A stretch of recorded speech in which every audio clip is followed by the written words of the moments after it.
silvicultura mostró una caída del 40,4% y de la industria manufacturera retrocedió 3,6%. En junio, además, el estimador mensual de la actividad económica marcó una merma del 0,2% respecto a mayo, con lo que acumuló una baja del 1,9% durante el primer semestre del año.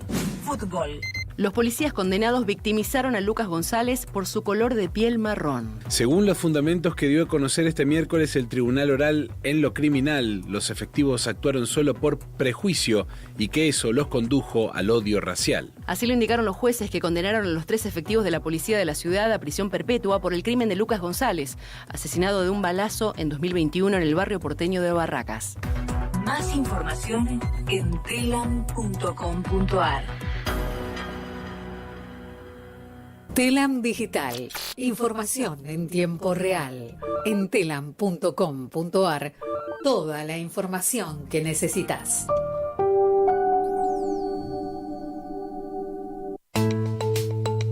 ¿Cómo podemos cuidar a nuestras y nuestros jóvenes? Hagamos un acuerdo entre adultos, que las y los jóvenes no se queden en soledad. Estemos cerca para escuchar y acompañar. Que no se queden sin adultos y adultas para conversar. Promovamos encuentros entre pares y prácticas de cuidados. Generemos espacios de escucha e intercambio, sin juzgar. Armemos espacios de encuentro para proponer otras dinámicas de celebración. Ofrezcamos información, escucha atenta y cuidado. Acompañemos a las juventudes. Los cuidados son colectivos. Cedronar. Vení al Mercado Morón. Panadería, Frutas y verduras, lácteos, limpieza, carnes y pescados, pastas y almacén. Abierto de lunes a sábados de 9 a 18 y domingos de 9 a 13. Reintegro del 40% de tu compra abonando con cuenta DNI. Mercado Morón. Avenida Perón, ex Gaona 3883. Municipio de Morón, corazón del oeste. En tu edificio hay un matafuego. En tu auto hay un matafuego. En tu trabajo hay un matafuego. ¡Matafuego! Usa tu matafuego. Una trinchera ignífuga contra el neoliberalismo. En Radio Caput. Escucha Matafuego. Miércoles a las 7 de la tarde. ¡Matafuego! En Caput.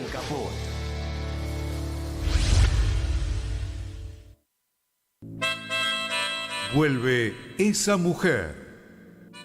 El cuento de Rodolfo Walsh. En el Complejo Teatral Ítaca. Segunda temporada. Todos los viernes a las 20:30. Entradas por Alternativa Teatral. El partido se juega todos los días, pero los miércoles jugamos el alargue. Hay alargue. Entrevistas, informes especiales y el mejor análisis de la actualidad. Hay alargue. A veces hay que saber sufrir. Hay alargue. Miércoles 20 horas. En Caput. ¿Cómo puedo hacer para escuchar Radio Caput en el celular? Primero lo importante. Prenda el teléfono. Así puedo acercar a saludarlos y... Abra el Play Store de Google, tipee en el cuadro de búsqueda Radio Caput, Caput con C. No desesperes, es la única que hay. Toque el botón instalar y espere unos instantes. La aplicación de Radio Caput ha sido instalada exitosamente. Busque el icono en su celular. Los quiero mucho, los aprecio, los admiro mucho, lo que hacen, los felicito. Y podrá escuchar la única e irreemplazable programación de Radio Caput. Sería un placer para mí, realmente. Radio Caput.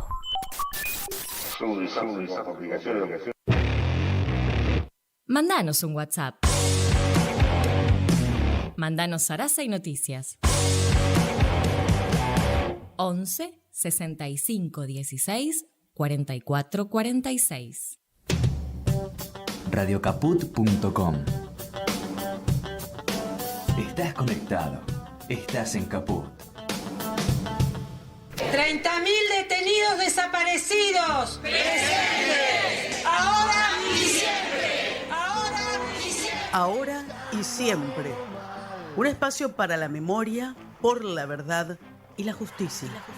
Un ámbito de reflexión sobre los derechos humanos para pensar qué pasó, qué pasa y qué puede pasar. Ahora y siempre, mucho más que una consigna, un lugar donde encontrarnos. Ahora y siempre, un programa de Ana María Careaga. Los miércoles a las 18 en Caput.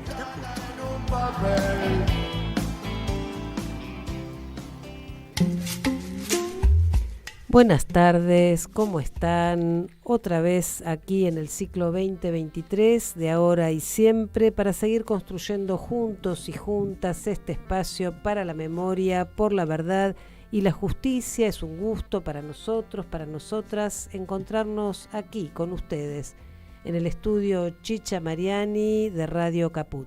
Soy Ana María Careaga y me acompañan Oscar Estellés. Buenas tardes a todas, todos, todes, dedicado a la ministra Acuña.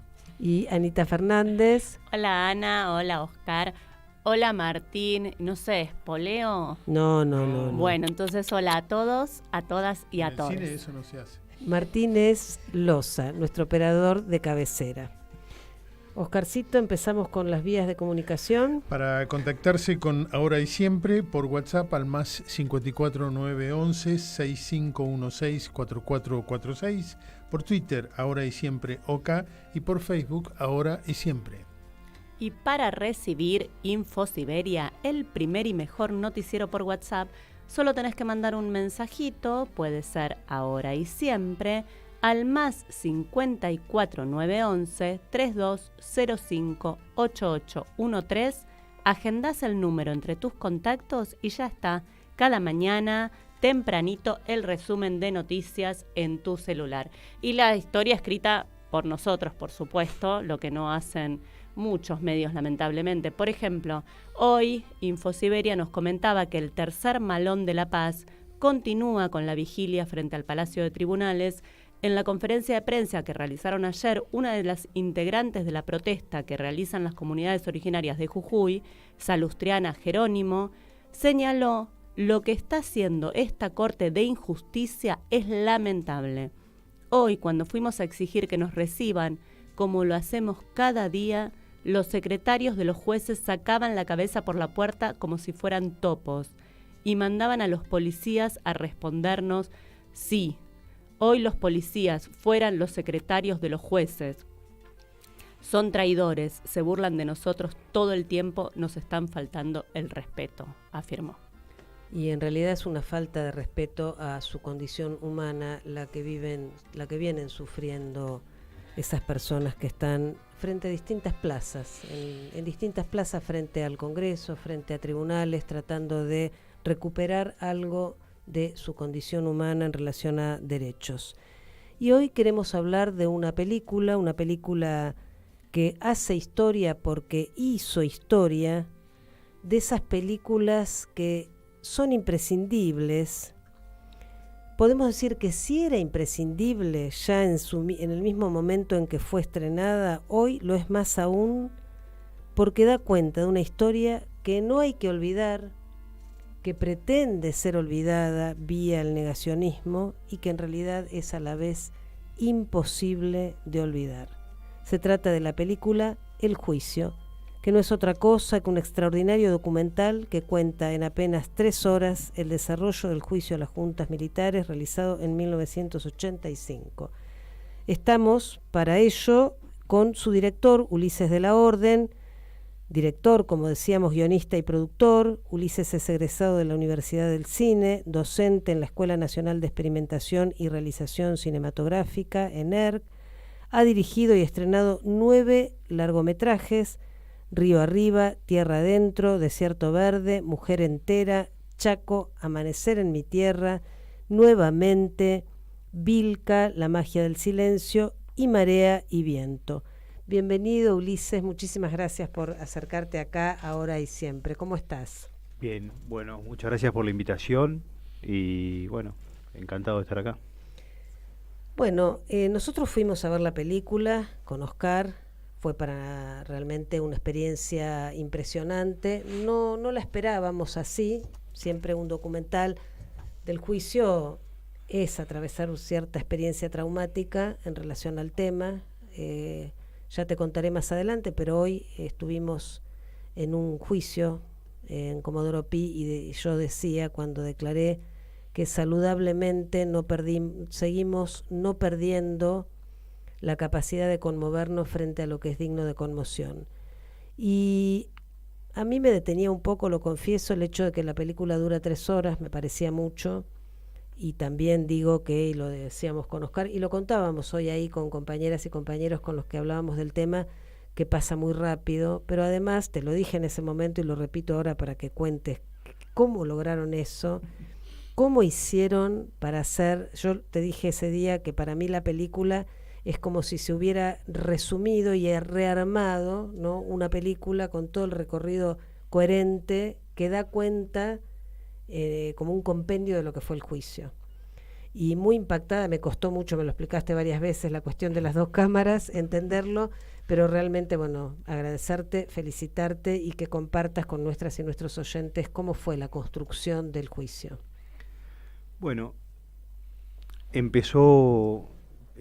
trabajo empezó básicamente con un periodo de visualización del material muy profundo, ¿no? Había una motivación mía para ir a contar esta historia que se vio potenciada cuando me enteré que había 530 horas audiovisuales digitalizadas inéditas. Lo que se conocía eran las 12 horas que había editado el equipo de Somigliana en el 86, y eso era todo. Prácticamente nunca nadie se había metido a ver todo ese material. Así que a mí como cineasta eso me disparó una curiosidad muy grande. Esto fue por el año 2014 más o menos. 13, 14, 15 fue cuando empecé Pero recién logramos conseguir el material, conseguir la plata para hacerlo, porque sabíamos que era un trabajo largo y que tenía que ser en equipo, que solo era imposible. Así que cuando armamos el equipo de 3, que nos metimos con esto, Alberto Ponce, el montajista, Gisela Peláez, la asistente de dirección, y yo, y tuvimos el material y el financiamiento para poder meternos a visualizar. Fueron 7 meses de trabajo de visualización del material, que es algo que yo, y creo que cualquier persona que encare hacer una película más o menos seria, lo que vas a hacer es ver el crudo. Si lo filmaste, si lo conseguiste, si es archivo, si lo filmó otro, no importa, pero tenés que ver el crudo. Es como la primer parte del proceso de hacer una película, es conocer el material con el que vas a trabajar, cuáles son las imágenes y cuáles son los sonidos. Bueno, eso presentaba una dificultad enorme, técnica, porque eran 530 horas, son 530 horas, que es un cuerpo de archivo descomunal. Y bueno, ¿cómo hacemos para manipular semejante archivo? Porque en el fondo la película es un gran montaje, digamos, ¿no? Es una manipulación. Así que había que conocerlo, pero con conocerlo no alcanzaba, porque no había cabeza suficiente para después recordar, ¿viste? ¿Dónde está? Cuando Macera se arranca el pelo, ¿en qué cassette, en qué minuto, cómo llegás hasta ahí? Entonces había que planillar y catalogarlo exhaustivamente, que es lo que hicimos. Alberto Ponce, el montajista, trabajó directamente sobre el programa de edición, que nosotros trabajamos con un programa que se llama Avid, ya marcando, precortando, poniendo notas sobre cada digamos, el archivo digitalizado. Venía un archivo por cassette, o sea, teníamos 530 archivos, files, digamos, ¿no? Audiovisuales, obviamente. Así que Alberto trabajó ya directamente sobre el material audiovisual, marcándolo, cortándolo, preparándolo, acondicionándolo para después poder editar. Yo soy análogo, así que trabajo lápiz y papel, o virome, marcadores, esos que fosforescentes, ¿cómo se llaman? Resaltadores. Y así que iba también por cassette. Nosotros teníamos algunas referencias, el número de cassette, y dentro del cassette, que dura más o menos 1 hora, lo que nosotros llamamos time code, básicamente hora ¿A qué altura está? ¿A qué altura está? Exactamente. Así que con un código yo iba anotando tal número de cassette, en qué minuto, testigo, caso, y cualquier cosa que me llamara la atención. Si había un texto, o sea, un diálogo, algo que me llamaba la atención, por llamar la atención, algo que yo consideraba que después podía quedar en la película, digamos, ¿no? Por ejemplo, lo de la escena de Macera que decís, eso lo notaste vos. Eso lo noté yo. Claro. Es más, bueno, abro un paréntesis y tigreo un toque. Ay, pero que dan ganas de abrir tantos. Había un guión previo. Nosotros para poder alcanzar el momento de estar financiado, digamos, necesitamos armar un proyecto cinematográfico, que es un laburo bastante largo y complejo.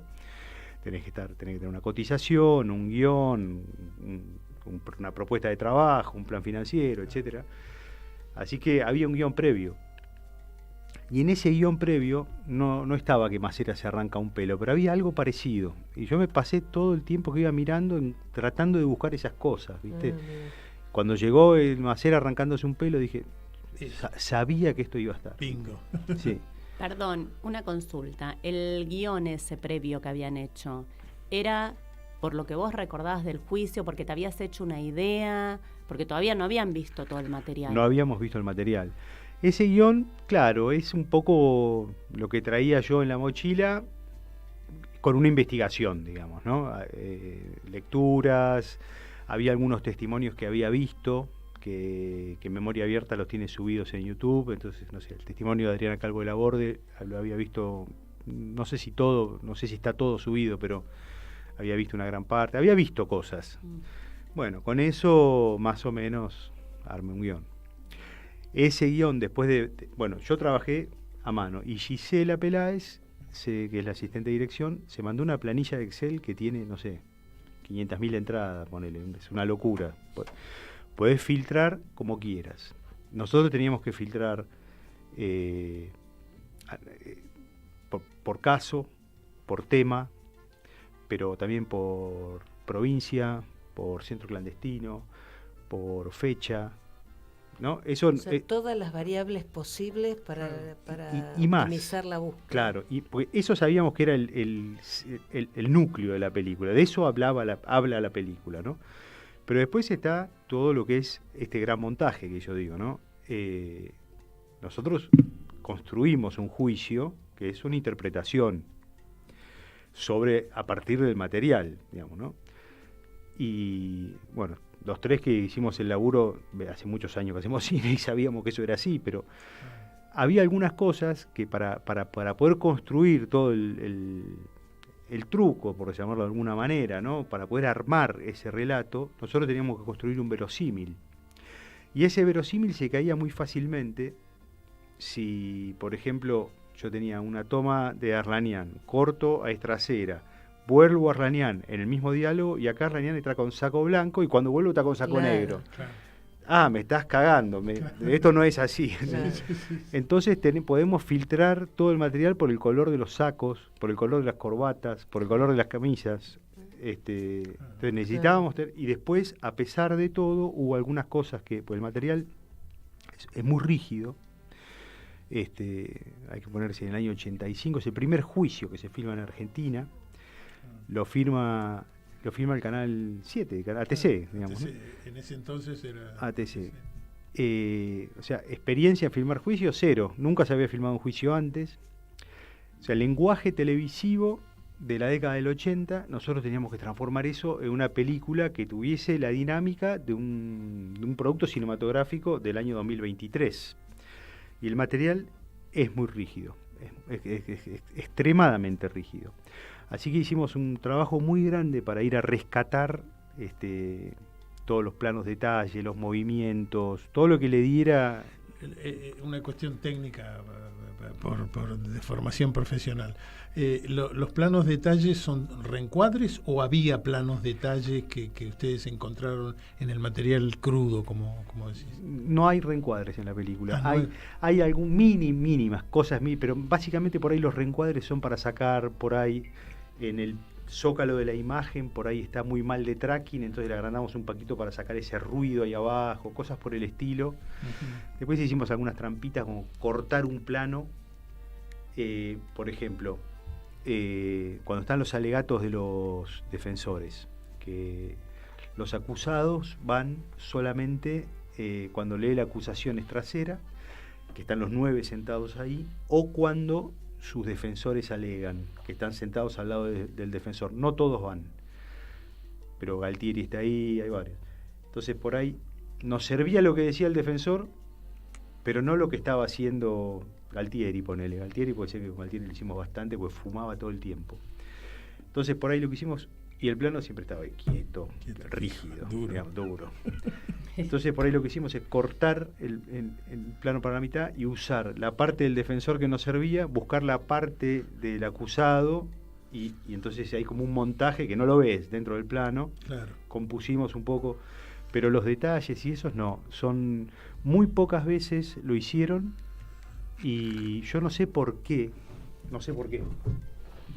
Las 2 cámaras con las que está filmado el juicio no están preservadas, eran cámaras no grabadoras.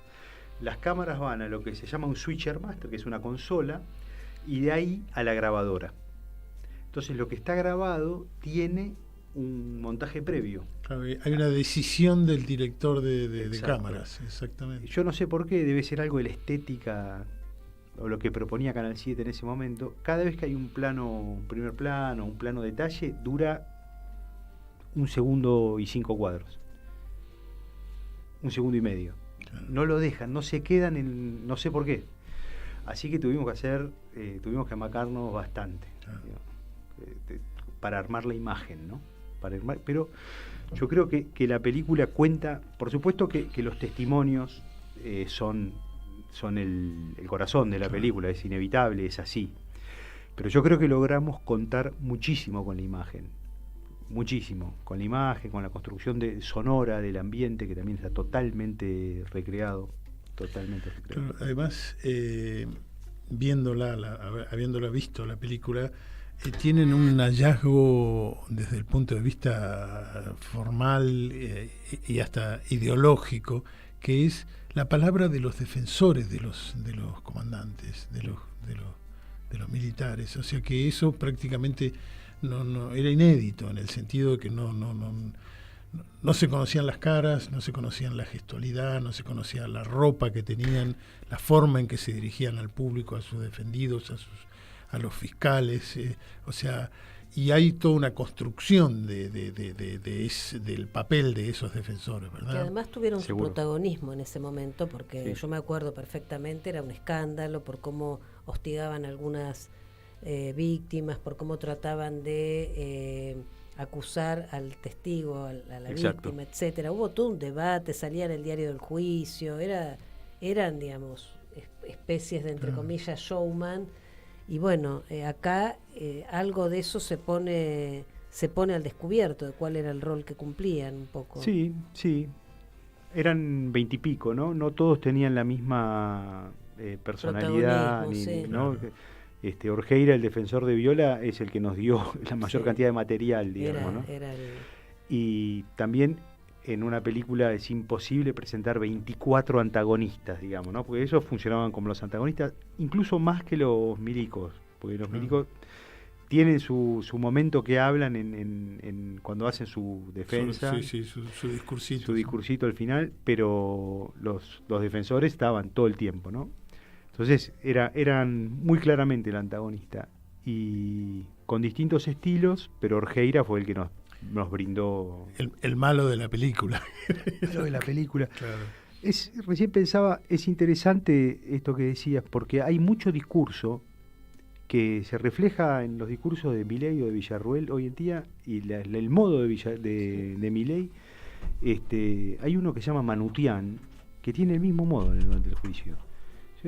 Cómo estos tipos vienen arrastrándolo. Es que por eso, perdón, Ana, no, que lo escuchaba recién a Ulises, esto que decía, y digo, por eso es tan importante que esta película se vea, porque vos estás comentando un laburo que es impresionante. Yo estoy como anonadada, porque vos vas contando y me voy tratando de imaginar y se me hace imposible llegar a este producto al que llegaron. Pero la importancia que tiene de que esto se vea, que lo vean los jóvenes, que lo vean los estudiantes, que lo vea todo el mundo, siempre, pero más en estos tiempos, ¿no? También para esto, que uno no le diga, mira, Milei se parece a, sino que ellos puedan ver esas similitudes y esas cosas y lo que pasó sin que uno lo diga, ¿no? Sacar sus propias conclusiones, porque tal vez lo que está pasando también ahora es que uno les dice, este personaje es siniestro, y hay cosas que sí las ven y hay otras cosas que no las ven por lo que están viviendo, por el malestar personal de cada uno y demás. Pero acá es como que con esto pueden ver la historia, lo que sucedió y sacar sus propias conclusiones. ¿Cómo viste vos el recibimiento del público que va viendo, que fue a ver la película en los distintos lugares? Mira, el recibimiento siempre está bueno, es positivo, la película llega. El tema es que se tiene que ver masivamente para producir para que haya un impacto, para que haya una influencia, digamos, ¿no? Para que se produzca conciencia, para que mueva. Y cuesta muchísimo, pero no es esta película, cuesta muchísimo con los documentales. Viste que cuesta el cine nacional, cuestan los documentales. Cuesta el cine nacional, y los documentales cuestan más todavía. Y los documentales largos más todavía. Claro. Claro. Así que nada, es como una batalla que ya no sé cómo darla, te digo la verdad. Hace 30 años que hago cine y pensé que esta iba a ser distinta, ¿sabes?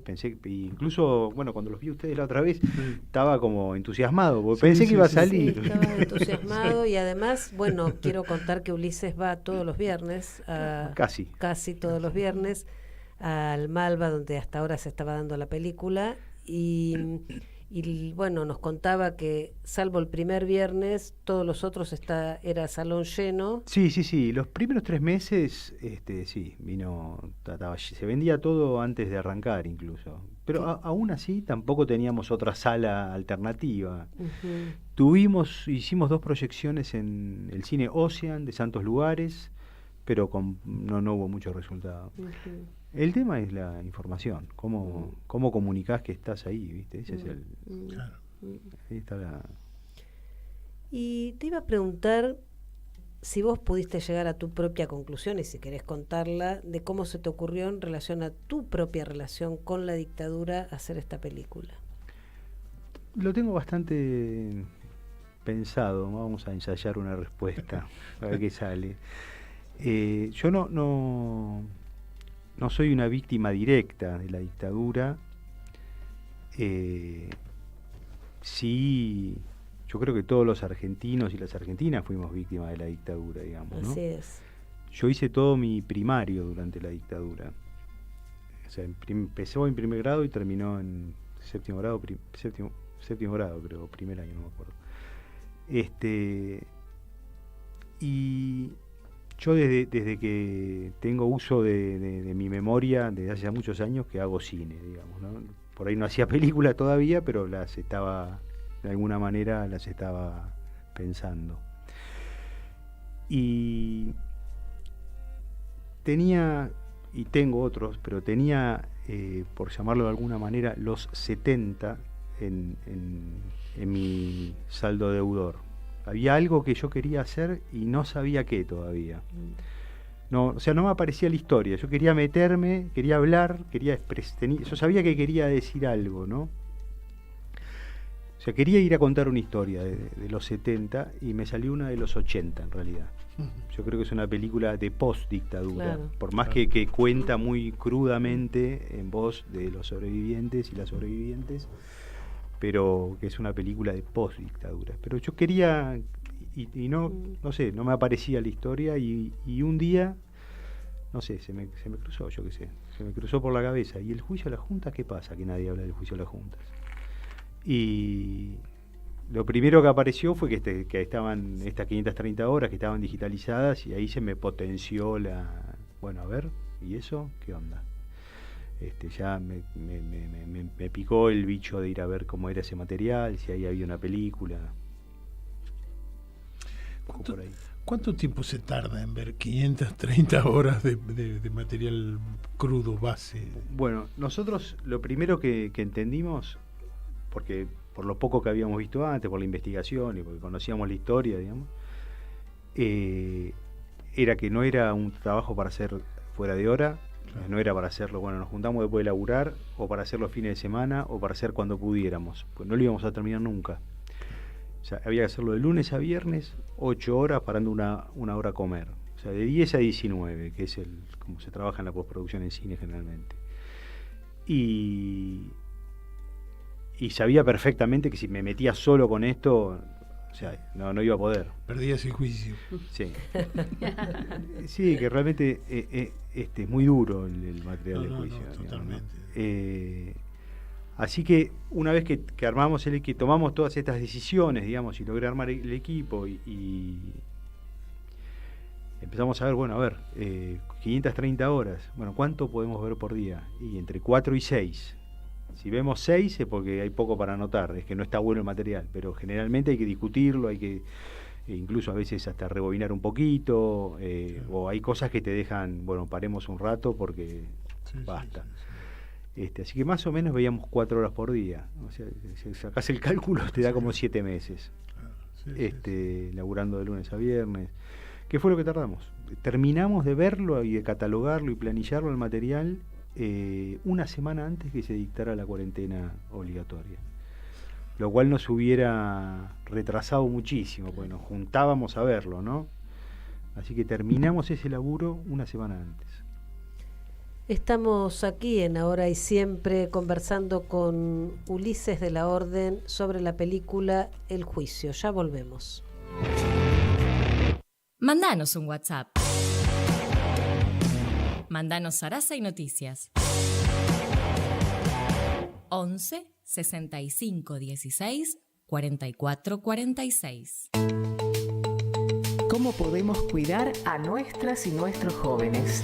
Hagamos un acuerdo entre adultos, que las y los jóvenes no se queden en soledad. Estemos cerca para escuchar y acompañar. Que no se queden sin adultos y adultas para conversar. Promovamos encuentros entre pares y prácticas de cuidados. Generemos espacios de escucha e intercambio, sin juzgar. Armemos espacios de encuentro para proponer otras dinámicas de celebración. Ofrezcamos información, escucha atenta y cuidado. Acompañemos a las juventudes. Los cuidados son colectivos. Cedronar. Vení al Mercado Morón. Panadería, Frutas y verduras, lácteos, limpieza, carnes y pescados, pastas y almacén. Abierto de lunes a sábados de 9 a 18 y domingos de 9 a 13. Reintegro del 40% de tu compra abonando con cuenta DNI. Mercado Morón. Avenida Perón, ex Caona 3883. Municipio de Morón, corazón del oeste. Un panorama del mundo del trabajo. Horas extras. Vilma Nose y Hugo Gullman. Qué lindo lo venir. Sumate a Horas Extras. Un beneficio sin impuesto a las ganancias. Horas Extras. Miércoles a las 3 de la tarde. En Capot.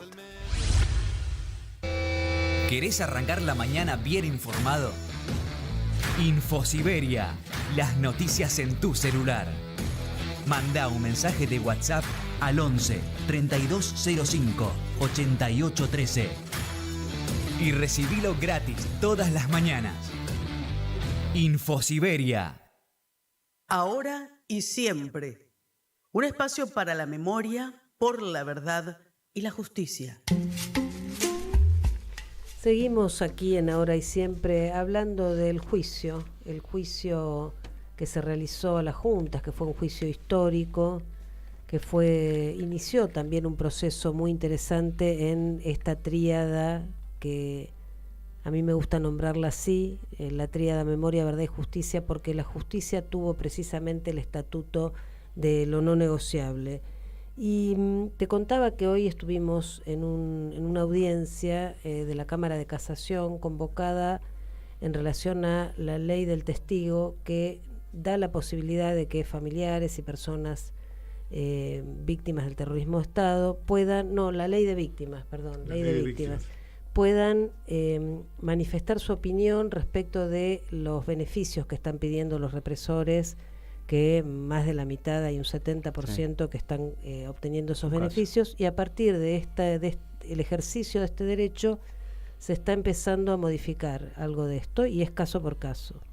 Hoy estuvimos por un caso, cada persona que da su testimonio y que manifiesta lo generaliza. Es por un caso, pero pensamos lo mismo de todos, porque además la ley dice, yo tengo una opinión, digamos, particular al respecto, pero la ley dice que se requiere para obtener beneficios que se hayan arrepentido, pidan perdón, den información, y nada de esto sucede, siguen teniendo ese pacto de silencio y ese espíritu de cuerpo. Y el tránsito, años y años y años por los juicios, creo yo que instala la pregunta por la condición humana. Yo siempre digo que cualquier persona que haya asistido a los juicios no puede salir de ahí, de esa sala, igual que como antes ingresó. Algo se conmueve profundamente. Y siempre me pregunto qué le pasará a la gente que escucha todo eso, jueces, abogados. Y sigue pasando que cuando uno escucha el testimonio de otra persona, te conmueve profundamente. Vos miraste horas y horas y horas y horas. ¿Qué te pasó? Bueno, qué sé yo, mira, te lo digo, te lo cuento, o sea, me expreso con total libertad, ¿no? A veces me da un poco de vergüenza. Como te decía antes, yo no fui ni soy una víctima directa de la dictadura, y los que lo vivieron en cuerpo propio tiene que ser otra la experiencia, ¿no? Entonces, yo lo viví a través de los relatos que escuché mirando el material, 40 años después, sabiendo todo. Sin embargo, a los tres que estábamos haciendo ese trabajo, nos volvió locos el material. O sea, no es que nos volvió locos, se nos hizo durísimo el proceso del material. A mí personalmente se me hizo insoportable el tema de los delitos contra los niños. Se me hizo insoportable al punto de no poder dormir, ¿no? De tener pesadillas muy presentes, ¿no? Y a medida que íbamos avanzando con el material, por ahí pasaba que uno sentía, bueno, ya está, ya tengo piel de cocodrilo, no me pasa nada, y de repente aparecía un testimonio que te quebraba, túcate de vuelta, ¿viste? Sí, se nos hacía muy extremadamente difícil, porque aparte la película, yo creo que para mucha gente es muy dura de ver. Creo que tiene eso la película también, pero la película tiene un arco que no tiene el juicio. El juicio no tiene un arco dramático. Hay muchas cosas en las que un juicio es similar a una película o a un relato, digamos, ¿no? Hay fuerzas en oposición, hay una serie de conflictos que las hacen colisionar, una fuerza va a prevalecer sobre la otra. Eso es una estructura dramática. Sí. Lo que no tiene el juicio es la cronología de una estructura dramática. En un juicio no importa cuándo se digan las cosas, sino que las cosas estén dichas, y después se valora la prueba, qué sé yo. El último testimonio creo que es el de... ahí se me acaba de ir el nombre. Bueno, es el caso Posadas, el caso del Hospital Posadas. Es una chica, una testigo, lo iba a decir y me olvidé. Bueno, ya me va a venir, que es durísimo, tremendo ese caso. Una nena, justamente. ¿Cómo no me sale el nombre? Bueno, es la última testigo en testimoniar. O sea, cuando nosotros pensamos que ya estaba, el último es tremendo también, ¿viste? Entonces, el juicio no paraba, el ver el material no paraba nunca, digamos, ¿no? Era así que, bueno, así fue. Pero también fue, de alguna manera, en términos académicos, si querés, fue como hacer una maestría o un doctorado en historia argentina reciente. Y aprendimos muchas cosas. Sí. Una de las cosas que aprendimos fue, al principio tuvimos problemas para conseguir el material, ¿no? Lo fui a pedir a Canal 7, ya gobierno de Macri, 2016, y me negaron con todo tipo de colaboración, y el Archivo General de la Nación también. Después llegué a Memoria Abierta, y con Memoria Abierta todo bien. Pero tanto en Canal 7 como en el Archivo General de la Nación, la respuesta fue la misma. Mira, no te podemos ayudar porque esto es muy delicado.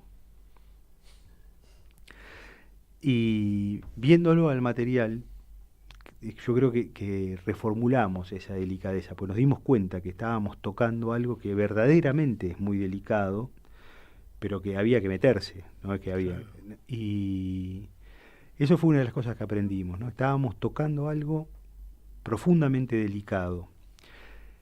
Y eso hizo dos cosas. No es que antes no había un compromiso, pero lo potenció.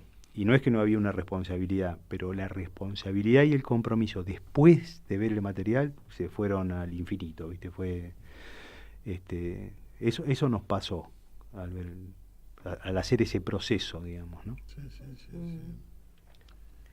Yo te hago una consulta y vuelvo, te saco un poquito de la película.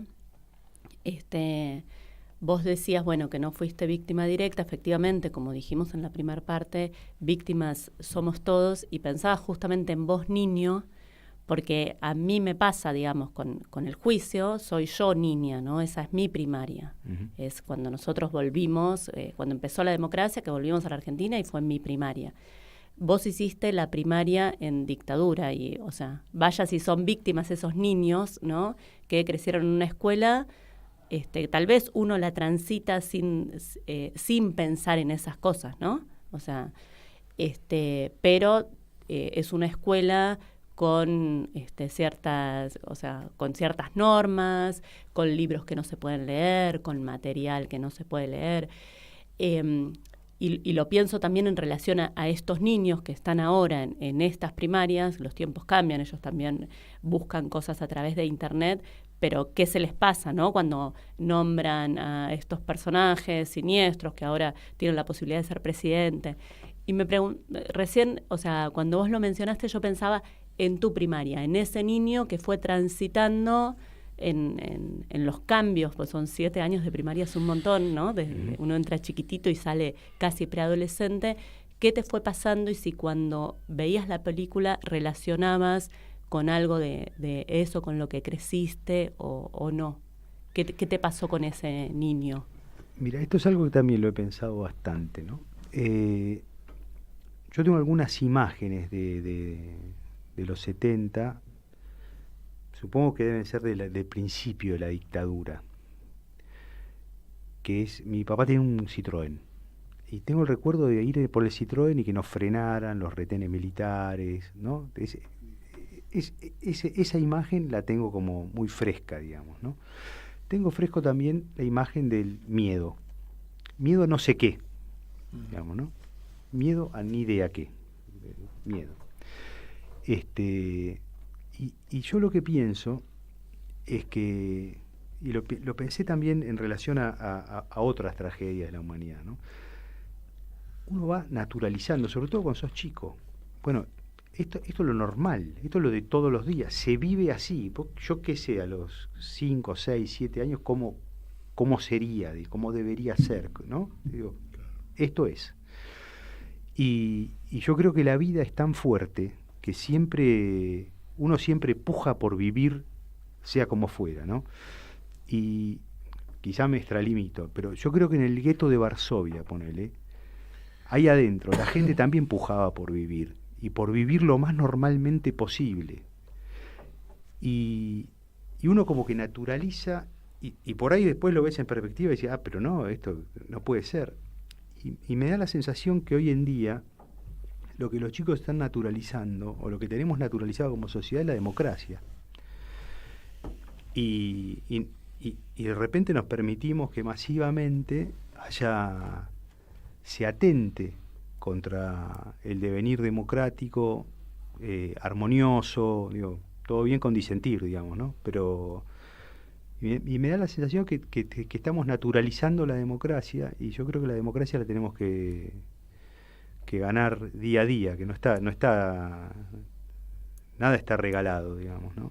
Vos sabés que precisamente en esa línea pensaba, cuando en un momento vos hiciste la película y pensaste todo lo que nos estás contando y demás, en un determinado momento, antes de la pandemia, etcétera, etcétera.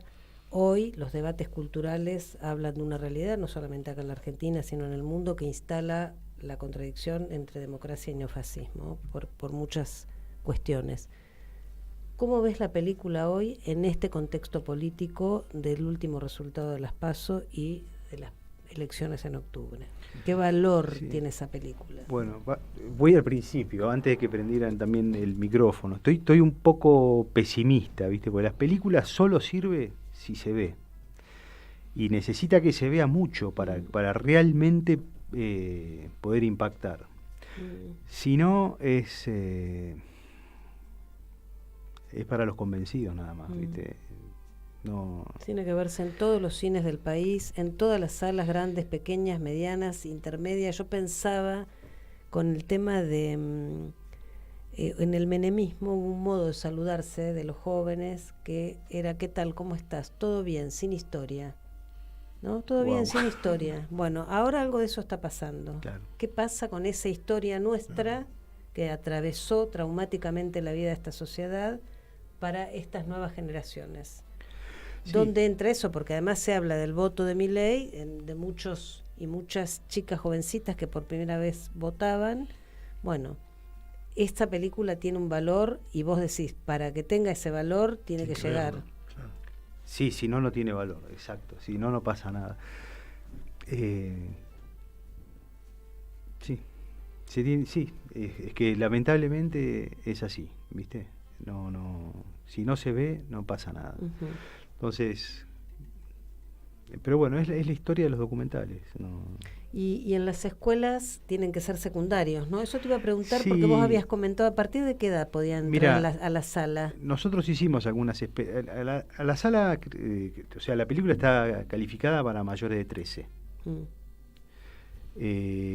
Y hemos hecho algunos experimentos en secundarios que la vieron y cada tanto viene al Malva gente de 13, 14, 15, 16 años y no, la atraviesan perfectamente bien.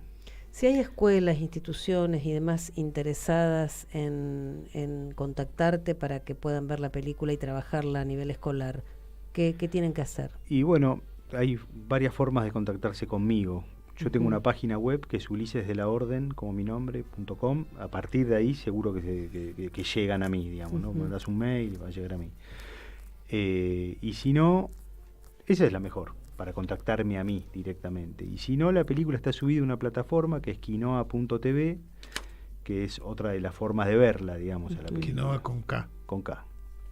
Que es otra de las formas de verla a la película. Sí, bueno, vamos a alentar por las escuelas porque los pibes, las pibas se conmueven realmente, o sea, cuando en las escuelas hay visitas, o sea, se trabaja el Día de la Memoria y cuando van sobrevivientes, cuando trabajan un tema, la verdad es que ellos se interesan en saber más. Entonces, me parece que sí, que es algo fundamental. No sé el circuito de los cines, no lo conozco, pero por lo menos las escuelas, que son los pibes en formación, me parece que es fundamental trabajarlo ahí. Hay una cosa que yo creo que es fundamental, que creo que es de lo que habla la película además, ¿no? Que decía, yo quería hacer una película sobre los 70 y en realidad hice una película sobre los 80. Un poco las dos cosas.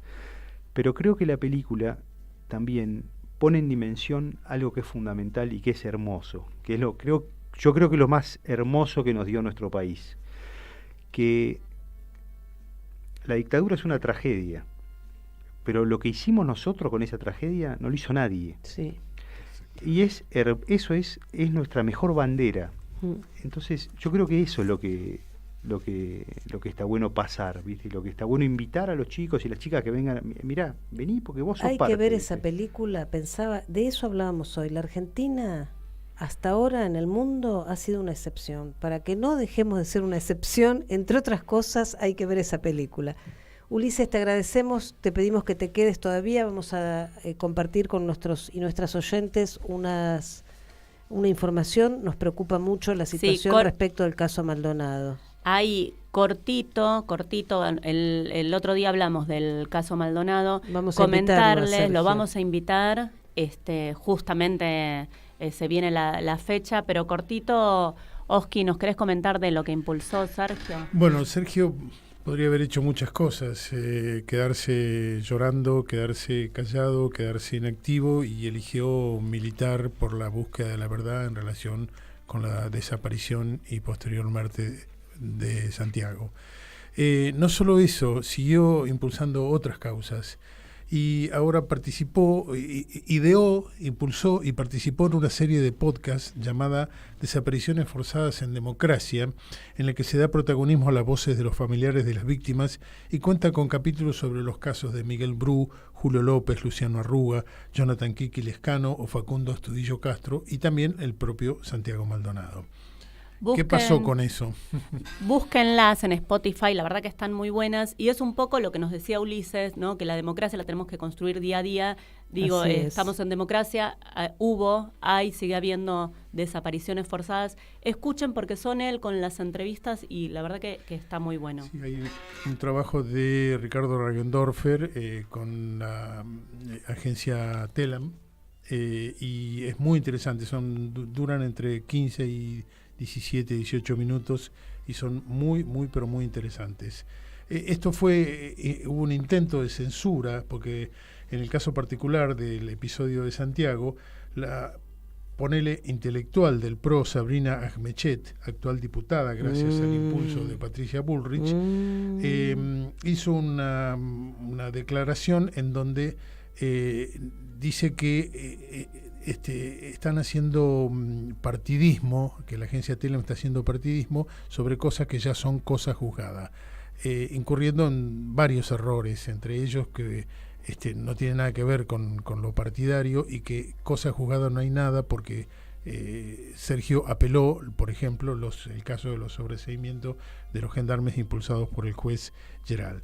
Y ya que estamos, hagamos un pequeño comentario diciendo de que esta chica Ahmechet viene bastante flojita de papeles, porque hace unos cuantos tweets atrás, ponele un par de años, cuestionó, por ejemplo, la soberanía argentina sobre Malvinas, diciendo de que la creencia que las Malvinas son argentinas es irracional, es sentimental. Después, como hace toda la patria tuitera, tuvo que desmentirse.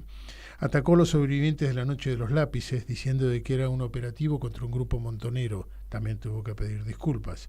Y plagió a 2 colegas en un artículo para una revista cuyo consejo editorial integraba y que fue eyectada de la revista porque se comprobó que había plagiado a 2 historiadoras en un artículo.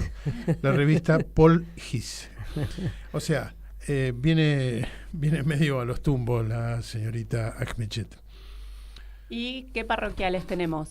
Tenemos 2 parroquiales que están vinculados en relación a las 9ª jornadas anuales de investigación de la Universidad Atlántida. En este marco hay 2 actividades. Una, el próximo miércoles 30 a las 19, el conversatorio Mujeres y Mundos del Trabajo, estudios con casos de enfoque feminista, que van a disertar Diana Carolina Alfonso, historiadora y doctoranda del CONICET, la licenciada Aurora Arena, el licenciado Sergio Bacci y la licenciada Gabriela de Brum. Va a coordinar la licenciada aquí presente Anita Fernández. Modalidad presencial en la sede Mar de Ajó de la UA sin inscripción previa.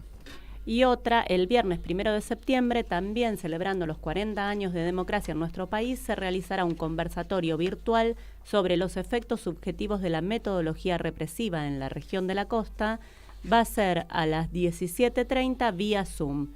Participan la doctora Ana María Cariaga, que es directora del Instituto de Estudios de Derechos Humanos de la Universidad Atlántida, docente e investigadora de la UBA y de la Atlántida, también conductora de acá de nuestro programa, Maco Somigliana, del equipo argentino de Antropología Forense, el licenciado Alejandro Larresina, co-director del proyecto de investigación, y Gabriela Brum y Facundo Segura. Inscripciones www.atlantida.edu.ar.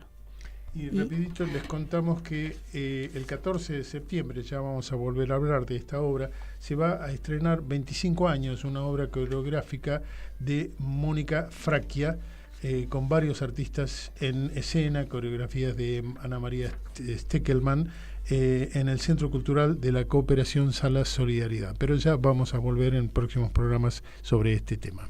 Vamos ahora a nuestros seres queridos.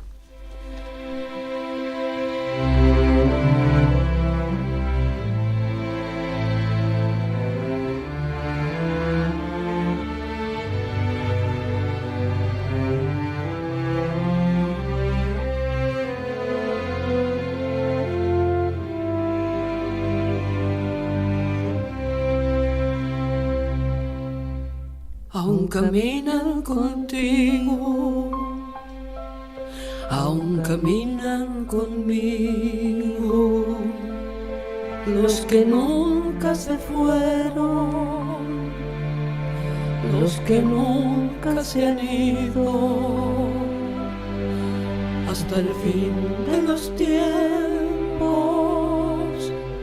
los desaparecidos, los compañeros nuestros, nuestros seres queridos. Hoy queremos recordar a 16 jóvenes militantes que el 22 de agosto de 1972, después de haberse entregado tras un intento de fuga parcialmente exitoso, fueron ametrallados por los marinos de la base aeronaval Almirante Sara. Los muertos fueron Alejandro Ulla, Alfredo Coan, Ana María Villarreal de Santucho, Carlos Alberto del Rey, Carlos Astudillo, Clarisa Lea Plache, Eduardo Capello, Humberto Suárez, Humberto Toschi, Jorge José Ricardo Mena, María Angélica Sabelli, Mariano Pujadas, Mario Emilio Delfino, Miguel Ángel Polti, Rubén Pedro Bonet y Susana Lesgart. Hubo 3 sobrevivientes que después fueron asesinados y capturados durante el gobierno militar a partir de 1976. Alberto Miguel Camps, asesinado en el 77, María Antonia Berger, desaparecida en el 79, y Ricardo René Aydar, desaparecido en 1982. Presentes. Y nos vamos, quería recomendar, ya lo dijimos, pero la Asociación Otras Voces y la Facultad de Ciencias Sociales de Utadeo de Colombia van a hacer una serie de actividades desde el 16 de agosto, el miércoles 16 de agosto, hasta el miércoles 31 primero de agosto. ¿De septiembre? No, el jueves 31 de agosto. Y vamos en InfoSiberia Cultura, vamos a sacar toda la información correspondiente. Ulises, te agradecemos mucho. Como decís vos, el nunca más es algo a construir permanentemente, no es una garantía. Las madres, los organismos fundaron un pacto civilizatorio inédito en nuestro país, pero que tenemos que defender y profundizar todo el tiempo. Te agradecemos muchísimo, no sé si querés despedirte. No, muchísimas gracias. Gracias por la invitación, por la calidez. ¿El juicio sigue en el Malva?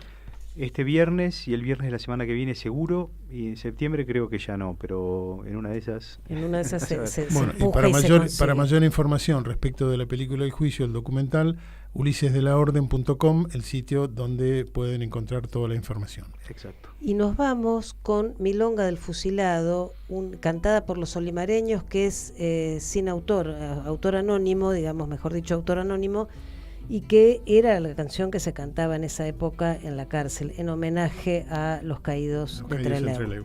Hasta el miércoles que viene. Chau, dejamos con Ernesto Giacomini y Matafuego. Matafuego. No podemos cantar. Los sueños que había querido crecerán, aunque no estoy. Ya no vivo, pero voy en lo que andaba soñando, y otros que siguen